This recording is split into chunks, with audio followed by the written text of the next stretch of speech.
El lema con el que se convocan los actos del 8 de marzo en Asturias dice mucho del momento en el que se encuentra el movimiento feminista.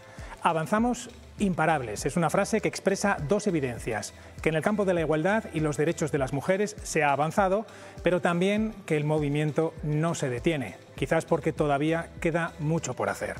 Del presente y el futuro del feminismo, de sus desafíos, hablamos hoy en La Otra Arista.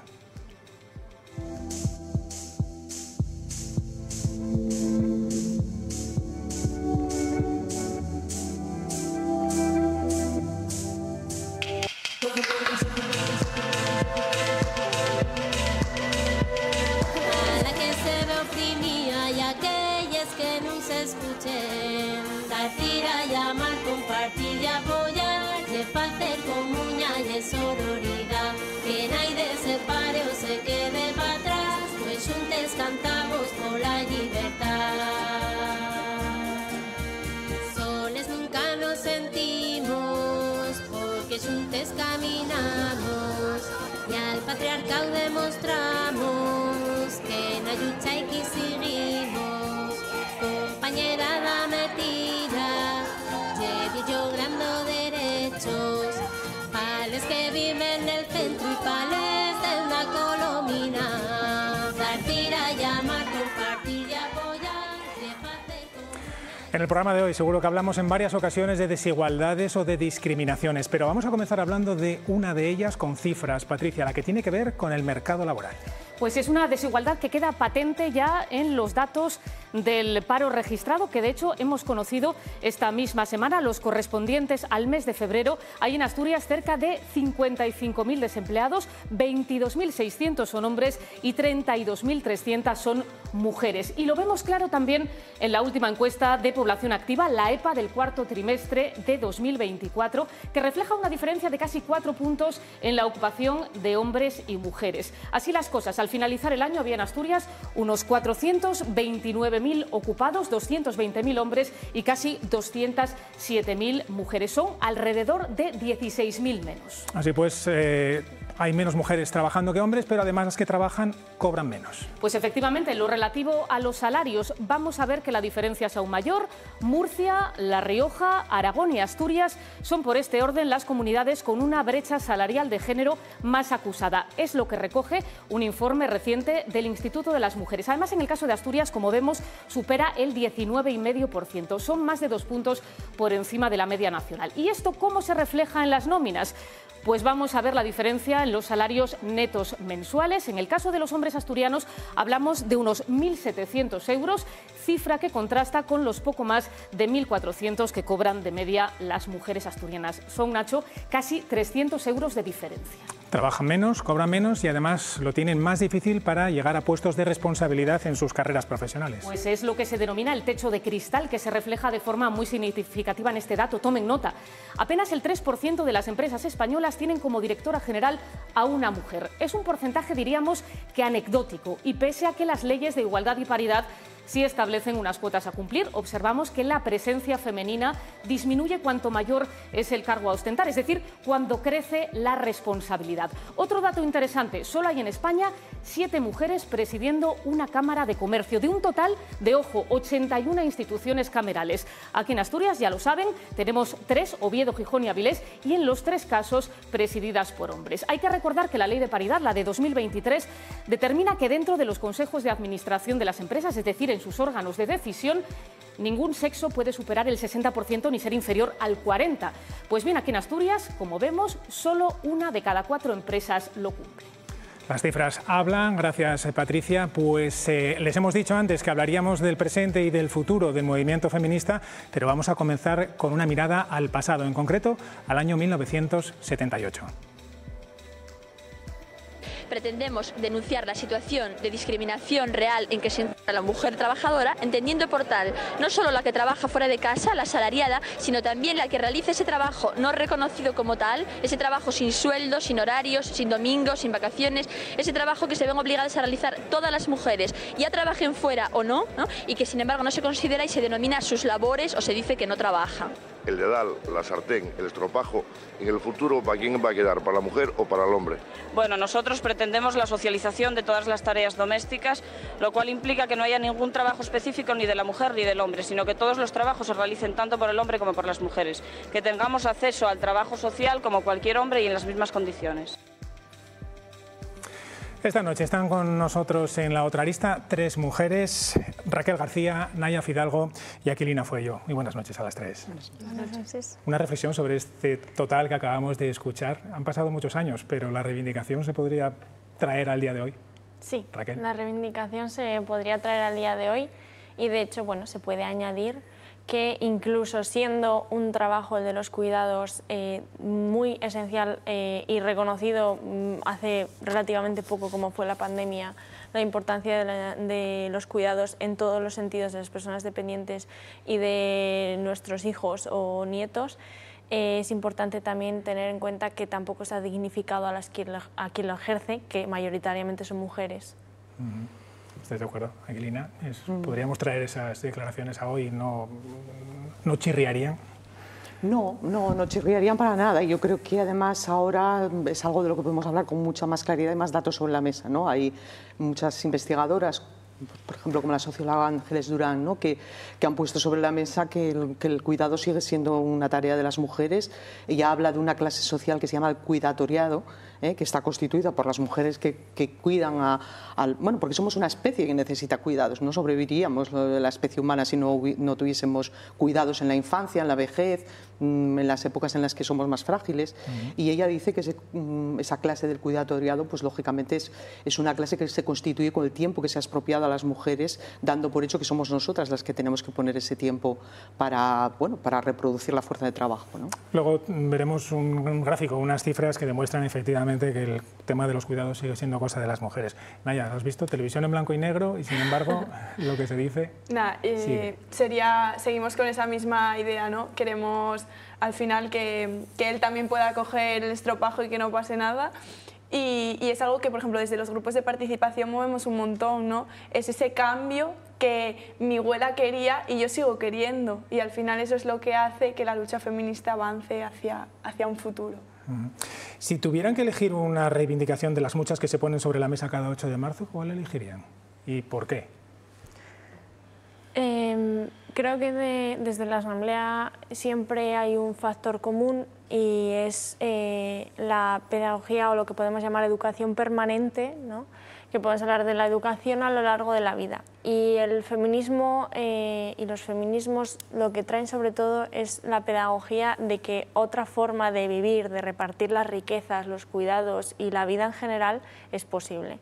Entonces, creo que lo más importante de la reivindicación es, bueno, normalmente ahora se utiliza el término coeducación, que es un término más académico y es muy completo, pero tenemos que tener en cuenta un poco la educación feminista en todas las partes de la vida y de lo que supone el sistema. Aquilina, Naya, ¿quién quiere? Bueno, yo ahí vamos a coincidir porque yo creo que también la educación feminista es una apuesta como a más largo plazo, ¿no? De todas las que podemos hacer. Lógicamente hay otras reivindicaciones que son muy urgentes. A mí todo el tema de los feminicidios y los asesinatos contra las mujeres me parece que es un tema que debería ser una prioridad nacional, ¿no? Pero bueno, yo a lo que me dedico es a la educación y creo que ahí tenemos una baza muy importante. Pensaba cuando me senté en esta mesa, ¿no? Que bueno, una de las cosas en las que hemos avanzado y las que han cambiado es que yo estoy sentada en una mesa donde soy la mayor de todas las mujeres que estamos aquí, ¿no? Hace muy pocos años no era tan frecuente sentarte en una mesa donde hubiese mujeres tan jóvenes como las que están sentadas en esta mesa. Y yo creo que eso tiene mucho que ver con bueno, el trabajo que se ha hecho en educación feminista en los centros educativos. Yo me acuerdo cuando en la gran manifestación de 2018 tú mirabas y de repente las que ya llevábamos muchos años yendo a las manifestaciones nos dimos cuenta que estábamos acompañadas de gente muy joven, ¿no? Y yo, bueno, pues porque conozco un poco el tipo de cosas que se hacen en Asturias, me di cuenta, digo, bueno, pues esto es es porque aquí hay muchas maestras, también maestros, pero sobre todo maestras, profesoras que han puesto mucho empeño en que esta gente, bueno, pues empieza a ver las cosas de otra manera, ¿no? Yo creo que la educación es una apuesta fuerte del feminismo y sobre todo la idea de que la educación no solo hay que, la batalla de la educación no solo hay que librarla en los espacios educativos más tradicionales, ¿no? Sino que ahora mismo hay otros frentes también donde hay que llevar una educación, pues por ejemplo, supongo que hablaremos de ello en otro momento, de todo lo que está pasando en los espacios digitales, ¿no? Ese es un campo también muy importante. Naya, una reivindicación. Pues nosotros sí que nos centramos siempre, la verdad, que en la educación, pero desde los grupos de participación nos damos mucha cuenta. Siempre somos, por alguna razón, siempre solemos ser más mujeres que hombres en los grupos de participación y nos damos cuenta que tenemos miedo a salir a la calle y no volver. Entonces ahí nos damos cuenta cuando tienes ese miedo de salir y no volver, ¿no? Que una de las cosas muy importantes a las que tiene que llegar el feminismo es que se dejen de asesinar a mujeres y de violar a mujeres cuando van solas por la calle, ¿no? Entonces ahí sí que nos damos cuenta y nos dividimos un poco dentro de nuestra misma opinión en educación y en feminicidios, pero creo que se eliminarían los feminicidios si la educación elevara puestos. Entonces pues estamos ahí 50-50, ¿no? Aquilina, esa movilización de 2018 marcó un antes y un después en el movimiento feminista, al menos en nuestro país y no sé si también fuera. Sí, sí, claramente. Fue acompañada de una huelga, además, una huelga de mujeres. Sí, una huelga de mujeres y una movilización sin precedentes entre las mujeres, pero también entre otros sectores de la sociedad. Y yo creo que lo más destacable era eso, ¿no? Que de repente la gente joven se incorporó a ese movimiento, bueno, retomando cosas que se venían planteando por el movimiento feminista, pero también abriendo otros frentes que ahora mismo pues, están también sobre la mesa y que era necesario abrir, ¿no? Para que también toda la sociedad se sintiese implicada y llamada a una tarea que bueno, no es solo de las mujeres, ¿no? Yo creo que en este momento hay que insistir mucho en que nosotras, obviamente, somos la avanzadilla del feminismo, ¿no? Y nuestro papel es fundamental, pero nosotras tenemos que conseguir que esto sea una preocupación de toda la sociedad y, por supuesto, de los hombres, ¿no? Cuando hacemos actividades de formación y de concienciación, siempre nos preguntamos, bueno, ¿por qué siempre estamos nosotras, ¿no? Y hay tan pocos varones que participan, ¿no? Yo creo que hay que conseguir que la sociedad se sienta interpelada en su conjunto y también los hombres, ¿no? Por un problema que es un problema social. Raquel pertenece a la plataforma que convoca la manifestación, en este caso la del próximo sábado en Gijón. No volvió a haber una huelga desde el año 18. ¿No se plantean volver a convocarla? Bueno, nosotros es importante recalcar que somos una asamblea, que es un espacio en el que nos encontramos las distintas feministas, feminismos de Asturias, donde intentamos llevar a cabo las manifestaciones y crear el contenido de forma conjunta. Es un espacio de consenso en el que solo digo como si fuese poco, sacamos los consensos que existen dentro del feminismo, los puntos comunes, lo que nos une. Entonces, nosotras, este movimiento es muy importante, por eso hablar de feminismo es hablar de esto en global, porque la huelga nos la mandaron desde el otro lado del charco nuestras compañeras latinoamericanas, nace de ahí el movimiento 8M llamado como 8M, luego tenemos a todas nuestras compañeras antecesoras que tenían ese día pero lo que viene siendo desde ese 2018 y la huelga, el concepto de huelga feminista, es diferente a cualquier concepto de huelga general. Era una huelga que planteaba una huelga de cuidados y de consumo a la vez que la laboral y la estudiantil. Por lo tanto, nosotras esa huelga de cuidados fue algo que se mantuvo, o sea, bueno, en 2017 fueron paros, 2018 fue la huelga general, 2019 también fue una huelga.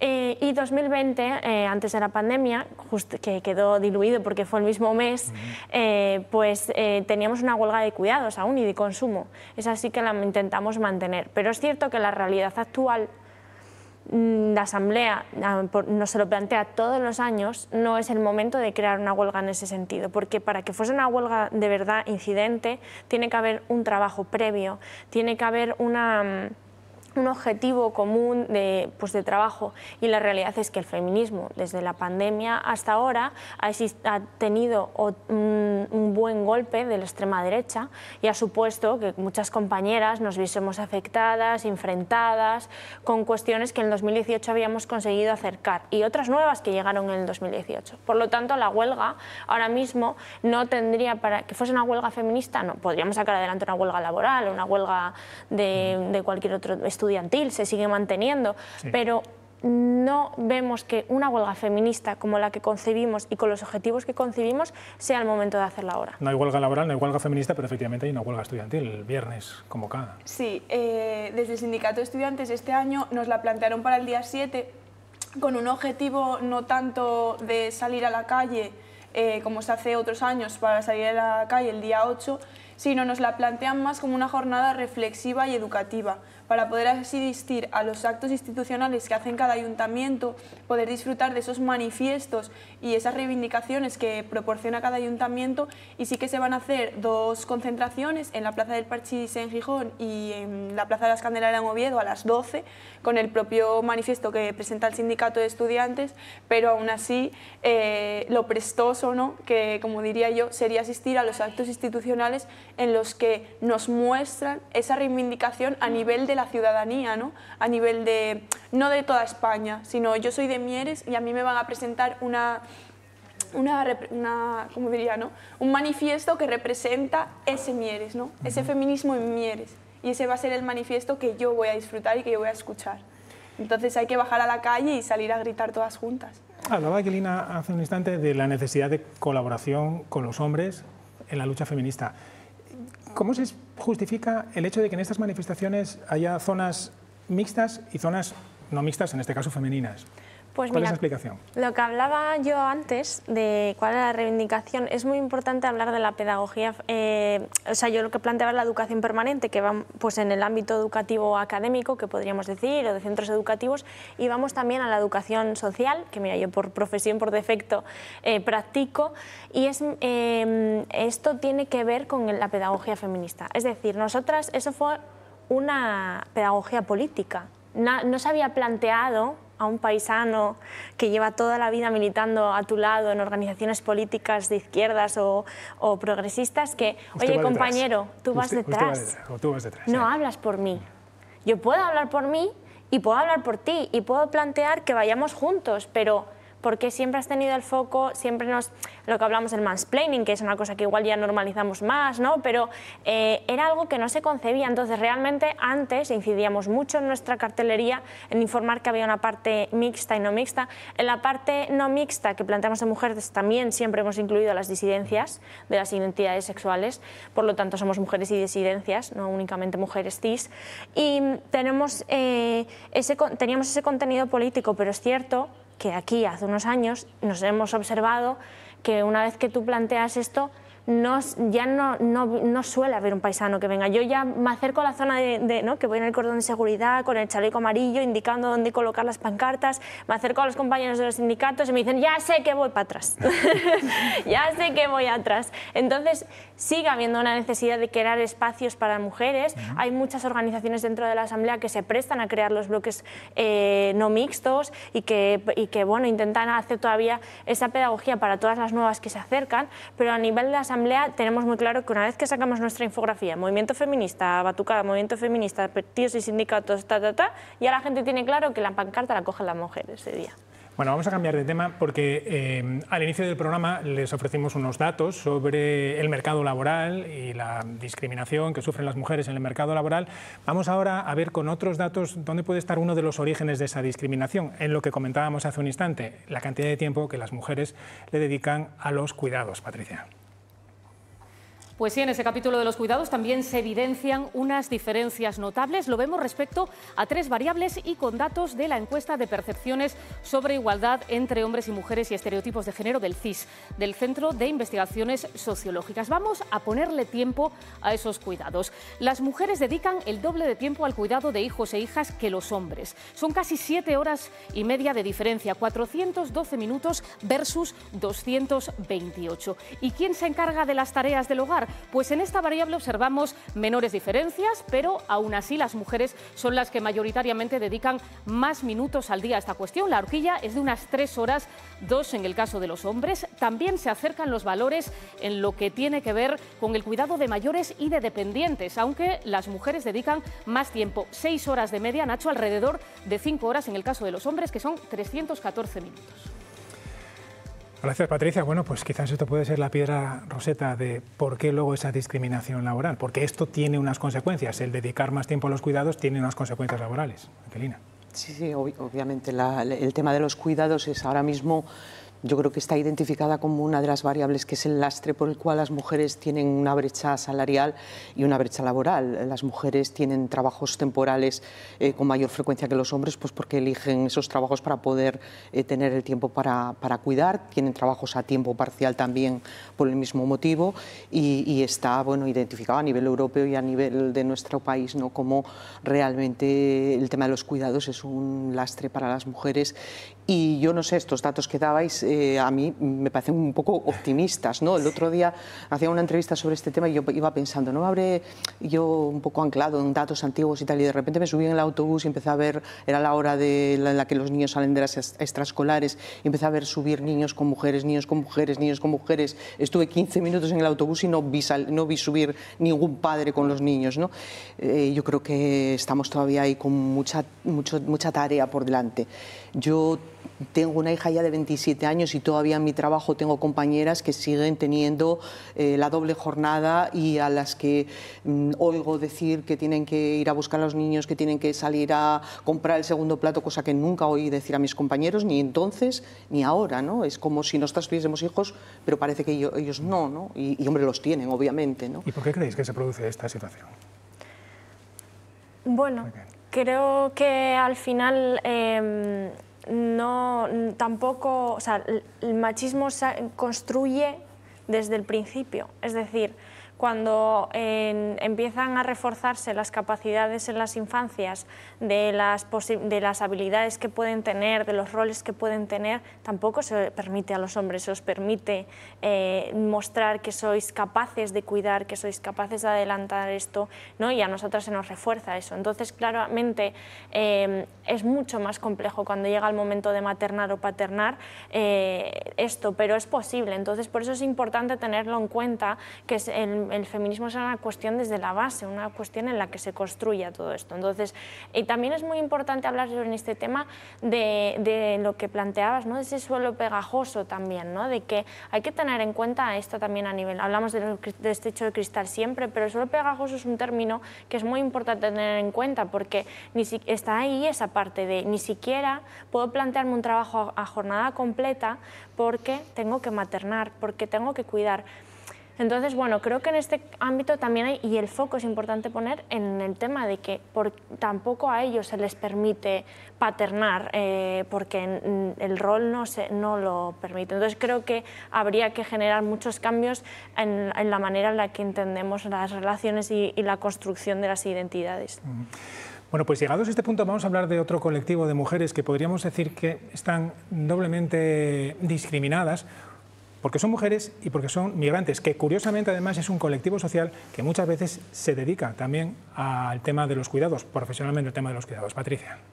Pues sí, son cuestiones que le vamos a trasladar a continuación a Jennifer Burbano, que es presidenta de Mujeres Pachamama. Jennifer, ¿qué tal? Muy buenas noches. Buenas noches, muchas gracias por invitarnos. En primer lugar, quería trasladarle una primera cuestión, una radiografía general de las mujeres migradas que residen en Asturias.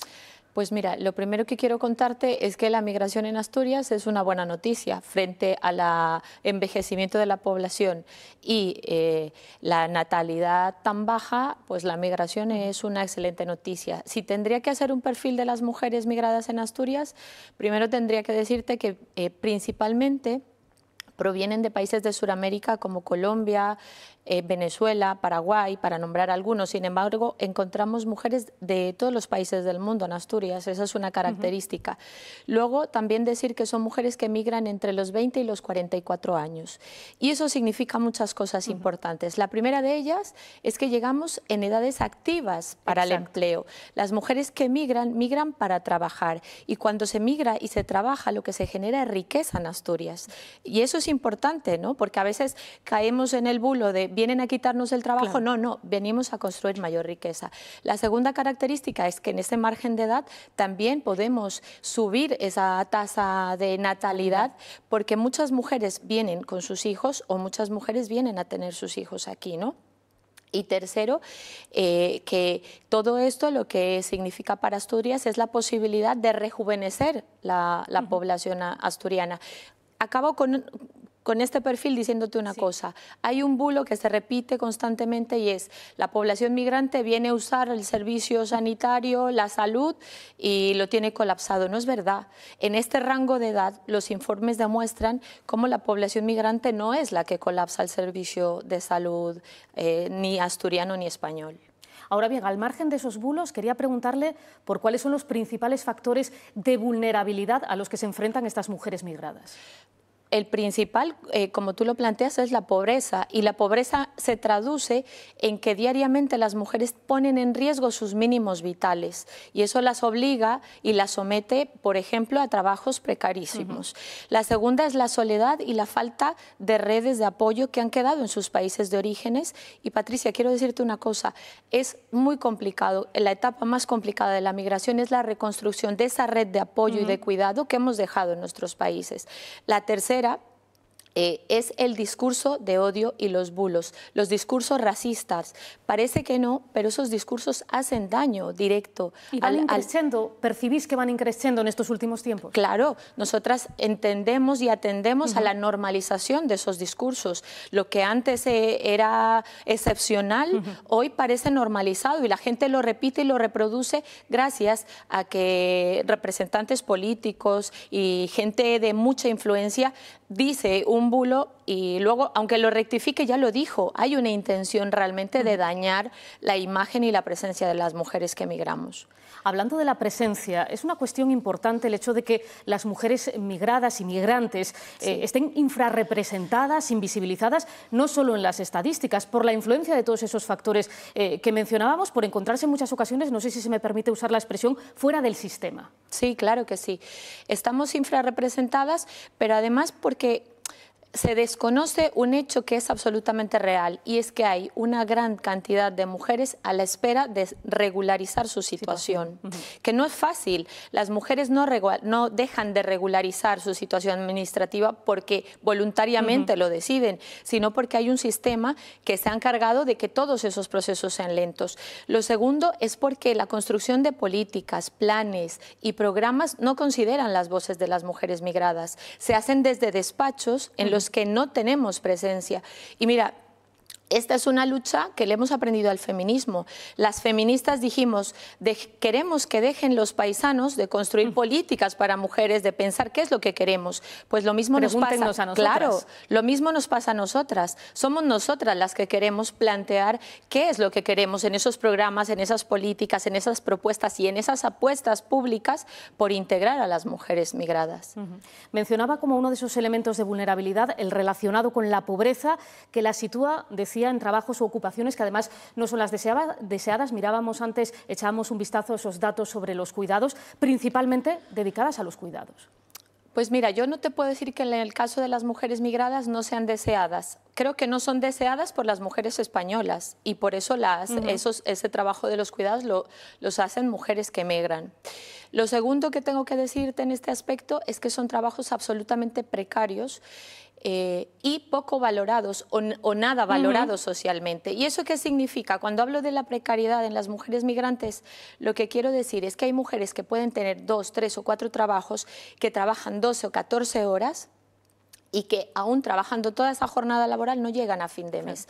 ¿Qué significa? Que llegan pobres y se mantienen en la pobreza, porque la precariedad para las mujeres migrantes es una constante. De las mujeres migrantes, independientemente de su capacidad formativa, de la formación universitaria que traigan de su país, lo que se espera aquí es que trabajen en los cuidados y en el servicio doméstico. Precisamente quería preguntarle muy brevemente cuánto se puede llegar a dilatar, por ejemplo, la convalidación de un título formativo. Mira, puedo ponerte mi caso particular. Yo tardé casi 5 años, más de 4 años y medio, esperando que se me reconociera un título universitario. Pero mi caso es un caso generalizado.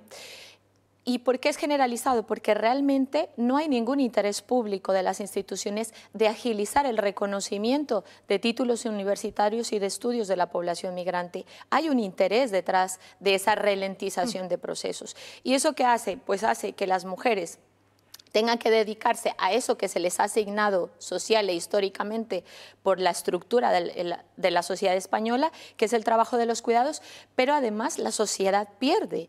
Pierde porque hay un recurso humano cualificado que no hace uso, que no puede ejercer en la sociedad para mejorar, ¿no? Se miraba en el COVID. Yo conozco compañeras mías que están trabajando de cajeras en grandes centros comerciales y que son médicas, que son sanitarias. Y dices, ¿cómo puede ser posible que no se ponga en valor, ¿no? ese recurso, esa capacidad con la que llegamos las mujeres migradas? Jennifer, y ya la última. Nos acompañan durante esta entrevista las imágenes de la concentración en Langreo por el asesinato de Carilenia, la primera mujer, por cierto, víctima de la violencia machista en 2025. Tenía 40 años, era de origen cubano. Entiendo que también hay dificultad para disponer de datos de seguimiento de aquellas mujeres migradas que sufren violencia machista. Entiendo que porque tampoco tienen las redes a veces de conocimiento de todos esos recursos o estrategias o herramientas a las que pueden acudir, ¿verdad? Sí, así es. Mira, tengo que decirte que muy tristemente, con lo alarmante que es la cifra de violencias de género en España, esas cifras no recogen a esas mujeres que, estando en situación irregular, no se acercan a denunciar. Pero, por ponerte algún dato, el 34% de las mujeres que fueron víctimas mortales de violencia de género en el 2023 eran mujeres migradas. Se reconoce por las instituciones que el 68% de las mujeres migradas sufren violencia psicológica, bien por parte de sus parejas o bien por parte de su entorno laboral. No denuncian porque tienen miedo, porque desconocen el sistema, pero sobre todo porque, estando en una situación irregular, lo que creen que puede suceder es que se expulse del país. Pasa lo mismo con los trabajos. Cuando los empleadores abusan de esa situación de irregularidad, despojan a las trabajadoras de los derechos laborales que son generalizados para toda la población, menos para las migrantes, no se denuncia y queda en absoluta impunidad. Y no hay nadie que atienda a estos casos específicos de las mujeres migradas. Jennifer Burbano, presidenta de Mujeres Pachamama, muchísimas gracias por habernos acompañado esta noche. Gracias a vosotros por invitarme. Gracias, Patricia, y gracias también a Jennifer por trasladarnos esta realidad, este colectivo en el que confluyen, podríamos decir, varias discriminaciones, varias desigualdades, que es el colectivo de las mujeres migrantes. Lo decía ella, qué importancia de las redes de apoyo, que es algo en lo que trabaja mucho el movimiento feminista, ¿no? De ahí viene la segunda parte del lema de resistimos dando tira. Dando tiras, bueno, nuestro lema lo va explicando con cada verso de la canción, pero es muy importante las redes de apoyo, es muy importante la sororidad y lo que se genera en el feminismo, más allá de pues, salir a la calle, ¿no? Sino que tener en cuenta que una vecina te puede apoyar, te puede acompañar en algo tan básico como ir al médico sin miedo a que se abuse de ti o, pues, bueno, o sea, a nivel, me refiero cuando es una persona migrada o demás. Entonces creo que lo importante es las redes de apoyo que generan los movimientos, las organizaciones feministas. Vaya, que hace un rato que no hablas. Es que se me estaba poniendo la carne de gallina con los vídeos. Me parece tan triste que por el simple hecho de venir buscando algo mejor para ti, se te discriminen, ¿verdad? Cuando tú lo que buscas es como un punto de salida, ¿no? de mejora.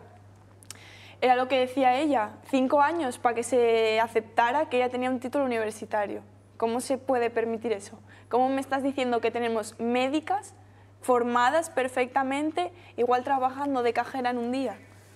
¿Cómo algo tan tan importante como que te ayuden, lo estamos dejando pasar por el simplemente hecho de que viene de otro país, de que no tendrá la capacidad de hacer eso. Cuando nosotras luego como jóvenes nos tenemos que plantear irnos fuera de Asturias o de otro lado para desarrollar, o incluso de Asturias o de España, para trabajar en cosas básicas como la sanidad. O no solo eso, la nota de corte. Me estás diciendo faltan médicos y la nota de corte que me estás poniendo, y luego no es solo eso, es que el hecho de, por desgracia, el hecho de ser mujer y querer tener referentes en todo el tema de ciencias es muy difícil, muy difícil. No hay referentes a pie de calle de mujeres en el ámbito de la ciencia y se te cierran puertas, quieras que no, se cierran puertas a ti y a todos los demás, porque yo puedo ser una crack en medicina, no sé, y que nunca se me llega a dar voz porque soy una mujer. ¿Cómo podemos permitir eso? Jacqueline, ¿algún comentario sobre este tema? Sí, bueno, yo quería recoger un poco lo que planteó Jennifer, porque me parece que son puntos como muy claves, ¿no? Y para mirarlo también un poco desde la perspectiva de la educación, ¿no? Yo creo que si eso está pasando con las personas migrantes, pero en especial con las mujeres, es porque eso es útil al sistema. Quiero decir, nosotros tenemos que denunciar eso con toda la rotundidad y la claridad. Por lo mismo que decimos que el cuidado está en manos de las mujeres como trabajo no asalariado, cuando ese cuidado se ejerce de forma asalariada, bien en dinero negro o en dinero legal, lo están haciendo mujeres y mujeres migrantes. Y eso se mantiene así porque es útil al sistema. ¿Qué sentido tiene si no, como decía ahora mi compañera, tener a estas mujeres en la ilegalidad, si no es para explotarlas? O sea, no hay otra explicación. O sea, ¿por qué las sometemos, y ahora con la nueva ley de migración, que vuelva a haber otra vez bastantes barreras, por qué las sometemos a todo ese proceso cuando en realidad su trabajo es necesario? Y luego, desde el punto de vista educativo, yo creo que ahí hay que poner sobre la mesa todas las cuestiones que tienen que ver con explicar el feminismo desde la interseccionalidad. O sea, las mujeres somos desiguales, pero unas más que otras, quiero decir. Y entonces hay que explicar también en los centros educativos y en la universidad que vivimos en un sistema que a veces está pivotando sobre la desigualdad de muchas mujeres que tienen unas características muy concretas, ¿no? Que son mujeres que vienen de otros países a las que se les está sometiendo a un tipo de trabajos mal remunerados, incluso pues eso, clandestinos, lo cual hace que estén en una indefensión absoluta. Y luego saber reconocer también que los hijos y las familias de estas mujeres están en las escuelas, porque a veces hablamos para los niños como si todos los niños estuviesen en las mismas condiciones, y es que hay niños a los que sus padres no se les concede ni siquiera el derecho de considerarse ciudadanos de este país, a pesar de que están en este país y están trabajando. Yo creo que eso es algo que desde la perspectiva educativa nosotros llevamos bastante tiempo insistiendo en que hay que trabajar, porque hay que educar a esa sociedad que somos todos y todas y que por suerte tenemos en las escuelas públicas, para saber que ese nivel de desigualdad hay que denunciarlo y hay que cortarlo, ¿no? Bueno, vamos avanzando para llegar también a hablar de la educación y de los jóvenes. Antes hablaba de sus colegas docentes universitarios y quién se dedica a los cuidados entre los docentes universitarios. Escuche este total que vamos a ver ahora. Quienes ceden en la carrera son ellas siempre, sobre todo si son madres, bueno, porque es muy complicado compaginarlo, ¿no? La conciliación es una quimera, pero lo habitual es que ellas renuncien a su carrera, en parte voluntariamente, porque como dice Rosa, quizá no es una obsesión tan grande como ocurre con ellos, y en parte porque es lo que, bueno, pues es el camino más esperado, ¿no? No es la única que lo piensa. No soy la única, porque eso es ahora mismo un tema de investigación fortísimo sobre el que hay muchísimos datos para hacer la fotografía. Hay un cálculo de que una mujer y un hombre que entran en la universidad en igualdad de condiciones, él tiene ya de entrada 2,3 veces más posibilidades de llegar a ser catedrático que ella, a mismo nivel de cualificación y de capacidad.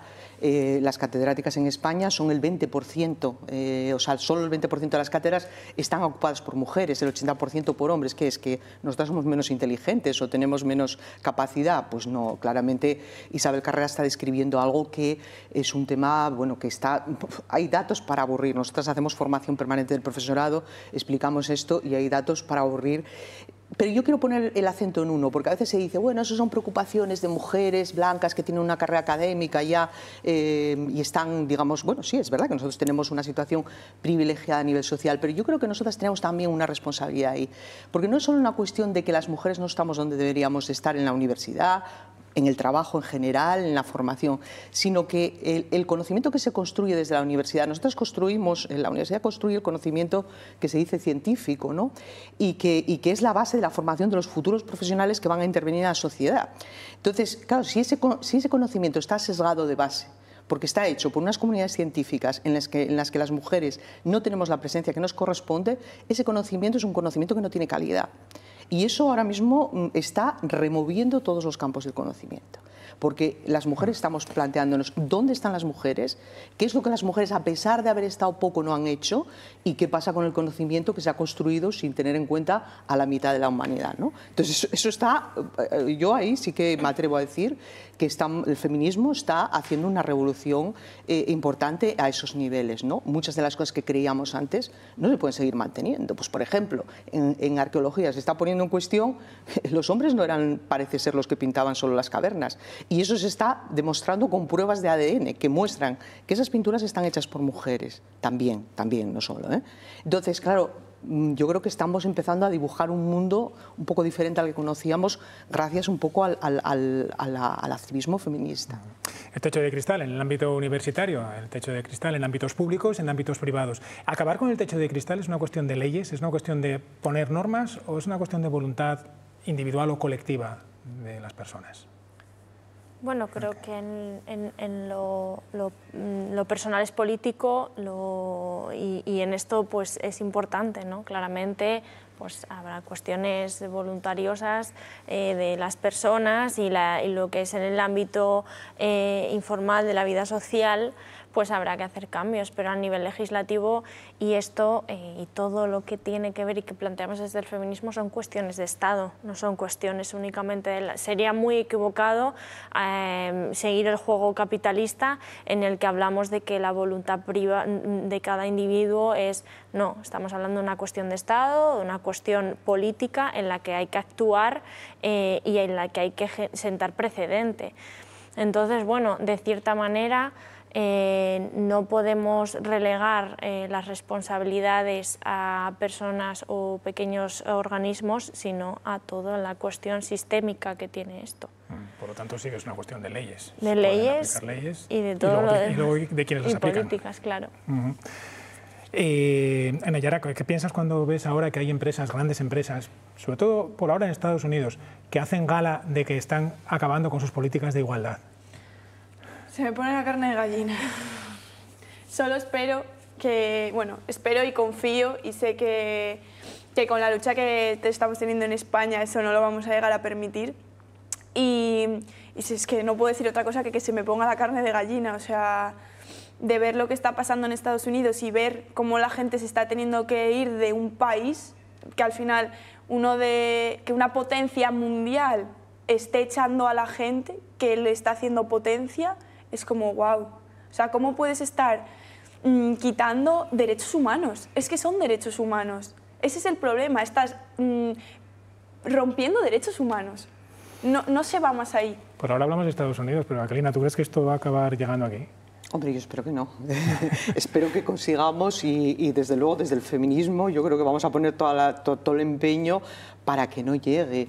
Hombre, yo creo que también, como dice el lema de la próxima convocatoria, el feminismo lleva mucho tiempo resistiendo, dando tira, quiero decir. No es la primera vez, igual, bueno, esto es muy espectacular lo que está pasando, ¿no? Tiene razón, ya que se nos pone la carne de gallina, pero bueno, yo como ya soy mayor y ya llevo muchos años en esta y en otras luchas, también pienso que tenemos que ser resistentes, ¿no?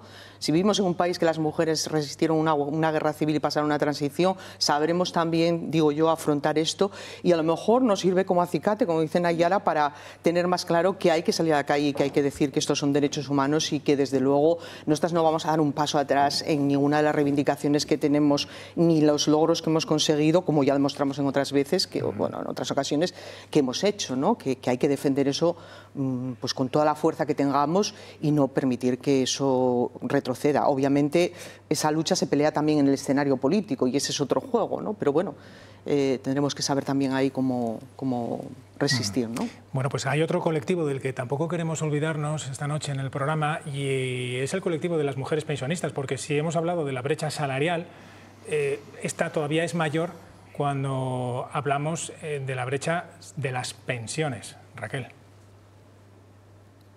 Perdón, Patricia. Pues sí, mujeres que nunca ganaron lo mismo que ellos porque la brecha salarial era aún mayor que la de ahora. Son las mujeres pensionistas y feministas, las mayores de 65 años que reivindican ahora además una jubilación digna. Vamos a poner cara y voz a dos de ellas. Nati y Carmen son mujeres y pensionistas, integrantes de esa generación del DNI que ponía ocupación sus labores, labores que no cotizaban, la generación de una brecha salarial aún mayor que la actual, de las pagas de viudedad que no dan para llegar a fin de mes. Nati y Carmen son mujeres, pensionistas y feministas, las que crearon un grupo de trabajo propio en el movimiento del 8M para conseguir jubilaciones dignas. Nos tuvimos que dedicar a la crianza de los hijos y luego nos pilló el cuidado de nuestros padres, de nuestras suegras y suegros. Total, que cuando quisimos incorporarnos al mundo laboral nos había pasado la mejor etapa de nuestra vida. Entonces tuvimos que aceptar trabajos parciales, en negro muchas veces, para ayudar en la familia, pero claro, eran trabajos que no cotizaron lo que tenían que cotizar. Tengo una pensión digna después de 42 años trabajando, pero estoy segura que en comparación con compañeros que trabajaron lo mismo, tienen una pensión superior. La brecha de género nos lleva hasta cuando somos mayores, por eso una de las reivindicaciones precisamente es esa, ¿no? Que todas esas mujeres de esa generación, que desde luego es mi generación, tengan una pensión digna para poder vivir estos años tan bonitos que nos quedan, porque son magníficos, que no tengan esa necesidad de acudir a hijos o hijas para poder comer. Caminan con una mochila de logros conseguidos a base de lucha que recuerdan hay que proteger. Las que tenemos hijas, las compañeras que tenemos hijas, se lo inculcamos a esas hijas que luchen por sus derechos. Tienen un referente social, un referente de derechos sociales, ¿vale? Entonces yo confío plenamente en ellos y ellas, y estoy segura que lo que no estamos logrando nosotras ahora, ellos y ellas sí lo lograrán en un futuro. Con ellas y ellos saldrán el 8M a la calle, de morado, como siempre. Pues saluden las mujeres pensionistas a la juventud, en la que nos vamos a fijar ahora en su percepción de la desigualdad y el feminismo. Y nos servimos de las cifras que ofrece el Barómetro de Juventud y Género de FAD, correspondiente a 2023. Y observamos que casi la mitad de los jóvenes españoles afirma que las desigualdades entre hombres y mujeres son grandes o muy grandes. Sin embargo, y esto es importante, la mayoría, en el caso de los varones, disocian entre la lucha contra la desigualdad y el feminismo. Lo vemos en que solo el 26% se considera feminista, es decir, que detectan las situaciones de desigualdad, pero no consideran que el feminismo sea la herramienta para combatirlas. Vamos a fijarnos también en otro dato relevante y que también conlleva ciertas contradicciones. El 87% asegura que ha sido testigo de situaciones de violencia contra las mujeres en su entorno cercano. Sin embargo, el 18% cree que la violencia de género no existe y además Nacho considera que se trata de un invento ideológico. Gracias, Patricia. Pues interesantes cifras. Aquí sí, Naya, tengo que preguntarte a ti. ¿Esas cifras tú las ves en tu entorno, en tu instituto? Sí. Pero también veo que con los años al final avanzamos, ¿no? Y que hemos conseguido combatir a esos mensajes radicales de la ultraderecha en la que parecía que lavaban totalmente el cerebro a la gente y que parecía que retrocedíamos, pero a la vez no. A la vez creo que nosotras hemos sabido combatirlo súper bien y hemos conseguido que no todos, porque eso sería imposible, básicamente, porque la educación muchas veces viene de casa, pero sí con programas de coeducación. Yo he visto, por lo menos en mi aula, cómo gente que no entendía de primeras lo que era el feminismo, ahora lo entiende y aunque no diga yo soy feminista, sí que comparte las ideas. Yo no necesito que tú me digas que eres feminista si yo sé que tú estás a favor de los derechos humanos y tú apoyas las ideas del feminismo.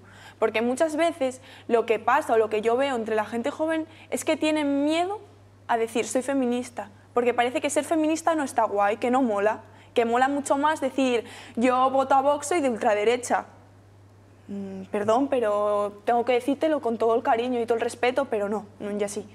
Entonces, sí que aunque me decepciona, por ejemplo, no oír si soy feminista, sí que me da mucha esperanza oír que apoyan las ideas del feminismo, ¿no? Que aunque no lo digan 100% que lo son, en verdad están dejando entrever que sí lo son. Te quedas con el vaso medio lleno. Sí, prefiero ver, pues estamos en un momento en el que yo creo que hay que ver las cosas positivas para que lo negativo no nos lleve a dejar de luchar, ¿no? Porque si coges lo positivo y te guardas lo positivo para ti, nunca vas a dejar esa lucha. Si solo coges lo negativo, es cuando te vas a ver que no consigues nada, que no haces más que caer y caer, entonces vas a dejar de luchar. Entonces siempre hay que coger lo positivo y seguir, para conseguir cosas más positivas aún, ¿no? Aquilina, lleva más de 30 años dando clase en la universidad.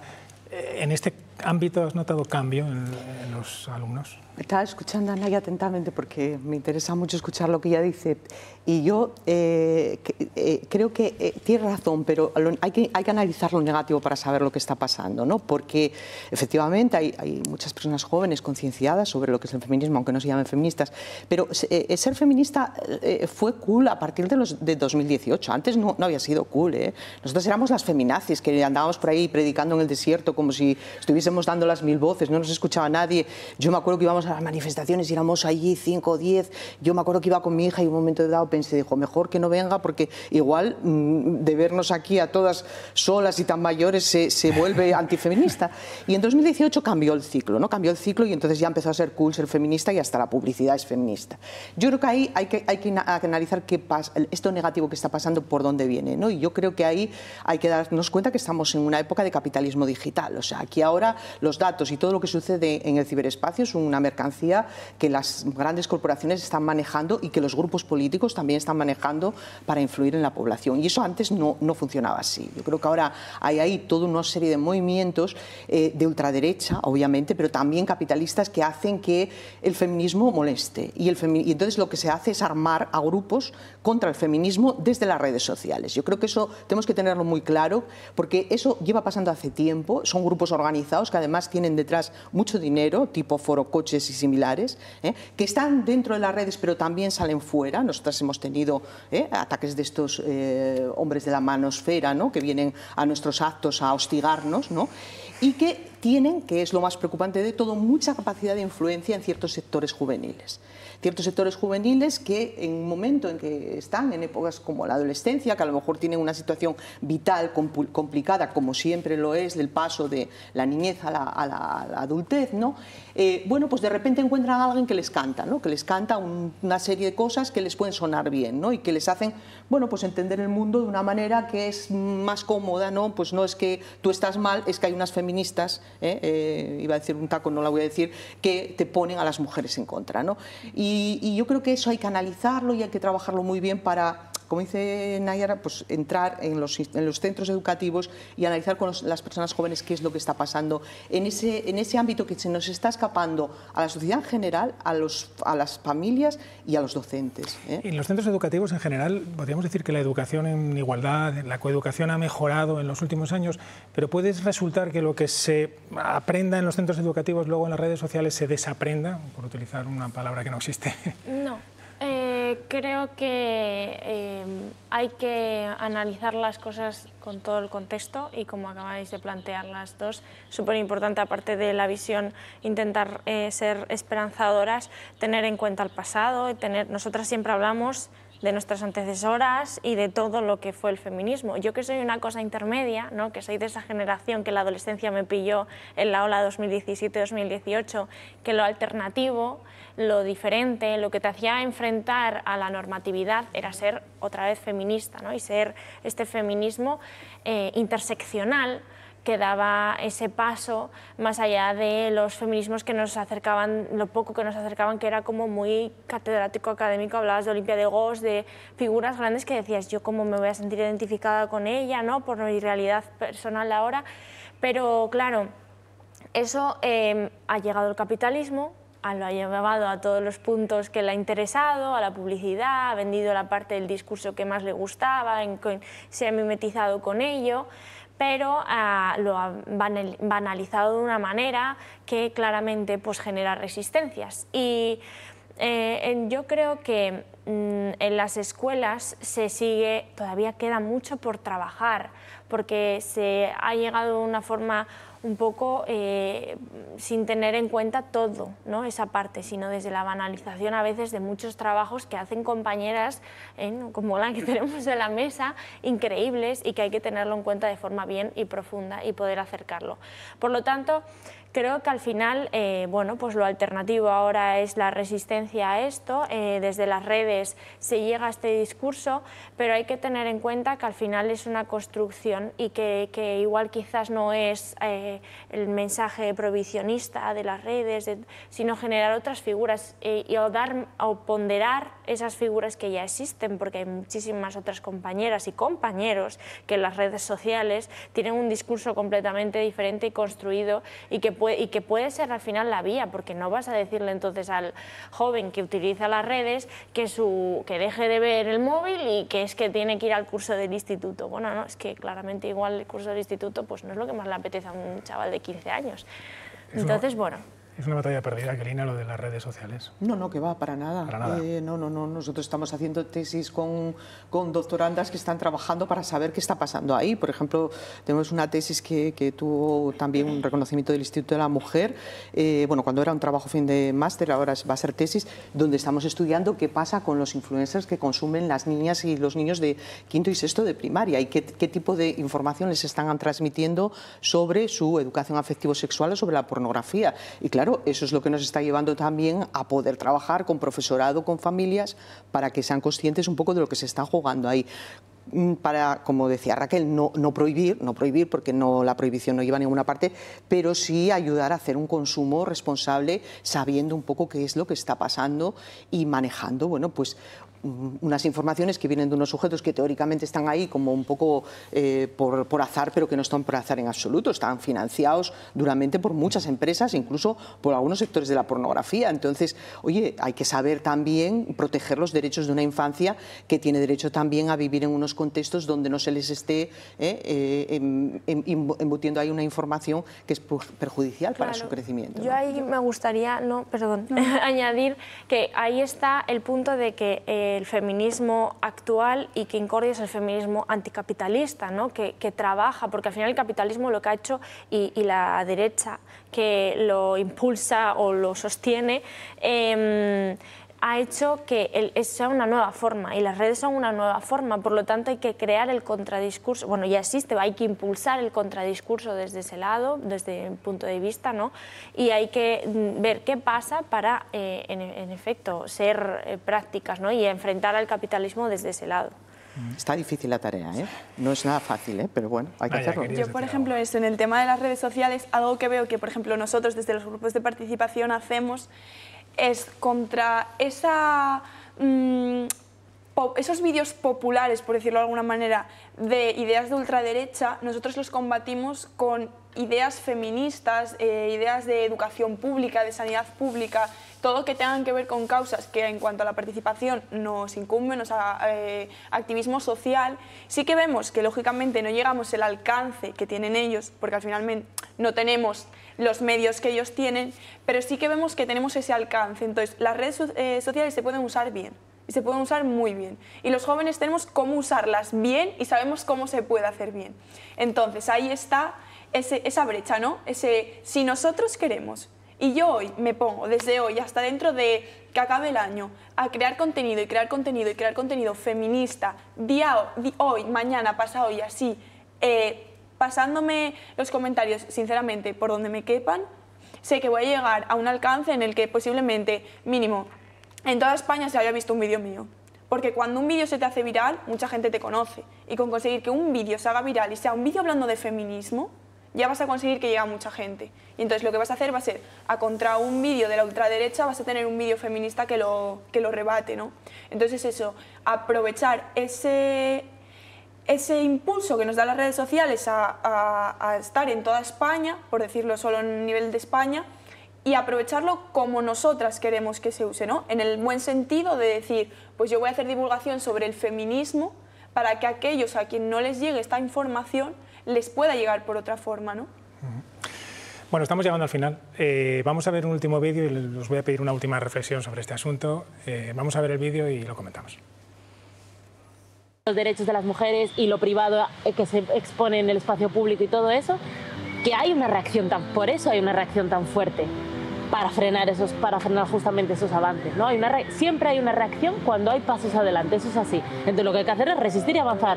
Yo lo dije antes, o sea, el tema que nosotras hemos trabajado siempre para adelante y a la ofensiva, para mí es la clave de esto. O sea, no, hay que seguir, punto, no hay que cuestionarse, hay que seguir, porque sabemos a dónde queremos llegar. Bueno, pues podríamos entender que las reacciones frente al feminismo tienen que ver con los avances que ha logrado el feminismo. Una última reflexión. ¿Y el futuro? ¿Cómo lo imagináis? ¿Para cuándo una igualdad real? Esto es difícil, ¿eh? Ya, es difícil, pero yo sí que confío en que la va a haber. Confío porque lo veo, porque, como ha dicho Naya, igual habrá muchos que dirán que no soy feminista, pero hay mucha diferencia en lo que yo fui con la infancia que fue mi madre, con la que fue mi abuela, en la forma de entender la vida, en la forma de entender el sistema.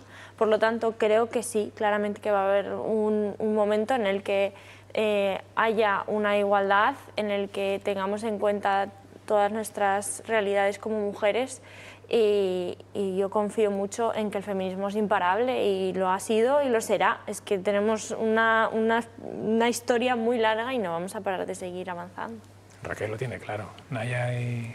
Yo también apoyo la idea de Raquel al 100%, y creo que eso de que dicen que la juventud está perdida y que la juventud se va para atrás en vez de para adelante, yo lo niego y voy con la idea por delante, y tengo clarísimo que el feminismo va a llegar a un punto en el que va a vencer a ese patriarcado, ¿no? Tanto que decimos arriba el feminismo que va a vencer, va a ser real, y espero estar aquí y seguir teniendo esa memoria de todo lo que lucharon mi mamá, mi abuela y los que están por detrás, y todo lo que luché yo y los que van a luchar por delante.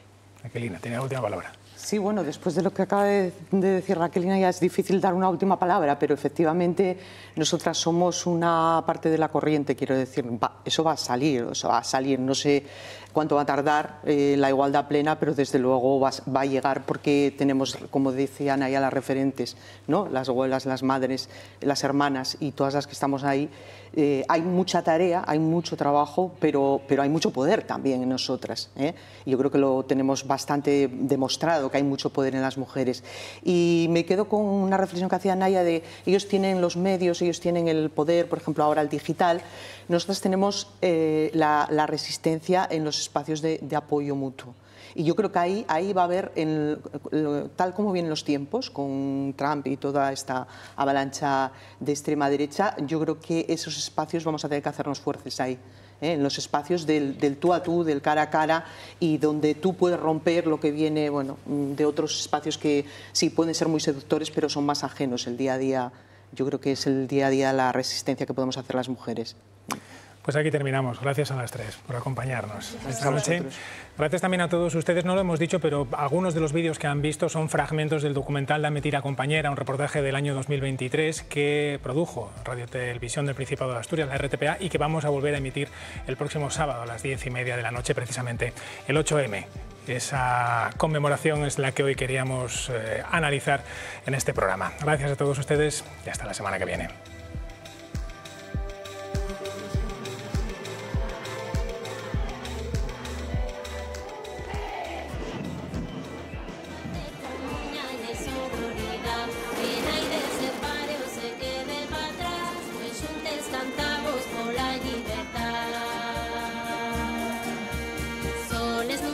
Sentimos porque juntes caminamos y al patriarcado demostramos